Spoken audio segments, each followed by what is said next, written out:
Welcome to BRK news.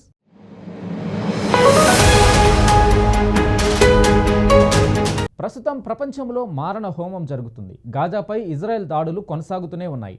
Hamas స్థావరాలను లక్ష్యంగా చేసుకొని Tel Aviv తీవ్ర దాడులకు దిగుతుంది. తాజాగా జరిగిన వైమానిక దాడుల్లో హమాస్ రాజకీయ నేత సలాహ్ అల్ బర్దావిల్ మృతి చెందినట్లు సంస్థ అధికారికంగా ధృవీకరించింది. పాలస్తీనా మీడియా కథనం ప్రకారం ఈ దాడుల్లో బర్దావిల్ తో పాటు అతని భార్య కూడా ప్రాణాలు కోల్పోయారు. ఇజ్రాయెల్ దాడుల్లో హమాస్ గ్రూపు రాజకీయ కార్యాలయంలో సభ్యుడిగా ఉన్న బర్దావిల్ అతని భార్య చనిపోయినట్లు పాలస్తీనా మీడియా తొలుత వెల్లడించింది. ఆ తర్వాత హమాస్ మీడియా సలహాదారు తాహిర్ అల్ నోనో కూడా సోషల్ మీడియా ద్వారా ఈ విషయాన్ని నిర్ధారించారు. బర్దావిల్ ఆయన భార్య వారి స్థావరంలో ప్రార్థనలు చేస్తున్న సమయంలో ఇజ్రాయెల్ జరిపిన క్షిపణి దాడిలో మరణించినట్లు పేర్కొన్నారు. గాజాపై ఇజ్రాయెల్ దాడుల నేపథ్యంలో పశ్చిమాసియా మళ్లీ రణరంగంగా మారింది. ఈ క్రమంలోనే ఎల్ఆర్ఓ ఓ కీలక ప్రకటన చేసింది. హమాస్ మిలిటరీ ఇంటెలిజెన్స్ అధిపతిని తమ బలగాలు హతమార్చాయని పేర్కొంది. ఈ మేరకు శుక్రవారం ఓ ప్రకటనను విడుదల చేసింది.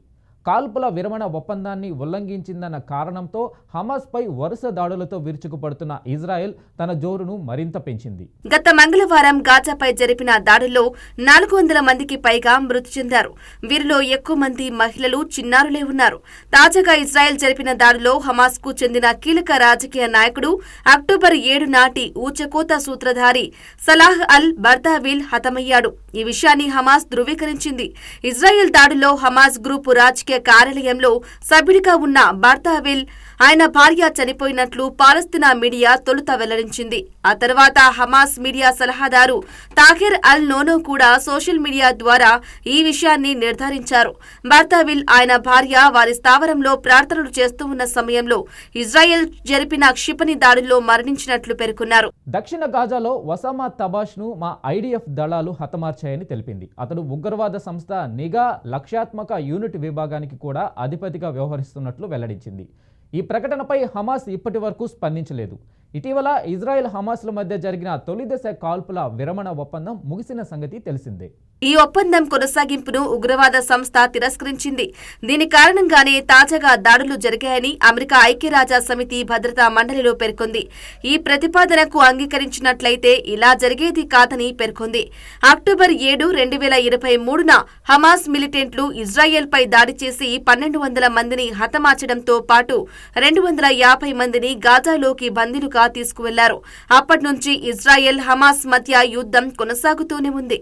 గాజాలో హమాస్ ని అంతం చేసేలా ఇజ్రాయెల్ డిఫెన్స్ ఫోరెన్స్ ఐడిఎఫ్ భీకరంగా దాడులు చేస్తోంది. ఇప్పటికే హమాస్ అగ్రనేతల్ని వెతికి వెంటాడి చంపేసింది. ఇదిలా ఉంటే ఈ యుద్ధంలో పాలస్తీనా భూభాగంలో కనీసం 50,021 మంది మరణించినట్లు గాజాలోని ఆరోగ్య మంత్రిత్వ శాఖ ఆదివారం తెలిపింది. అక్టోబర్ 7, 2023 నుండి ఇజ్రాయెల్ దురాక్రమణకు మరణించిన వారి సంఖ్య 50,021 మందికి చేరుకుంది. మరియు 1,13,274 మంది గాయపడ్డారు అని మంత్రిత్వ శాఖ ప్రకటన పేర్కొంది. ఇటీవల బందీలను విడుదల ఒప్పందంపై కొన్ని రోజుల పాటు కాల్పుల విరమణ కొనసాగింది. బందీల విడుదల జాప్యం కారణంగా ఇజ్రాయెల్ బలగాలు మళ్లీ గాజాపై హమాస్ లక్ష్యంగా భీకరంగా దాడులు చేస్తున్నాయి.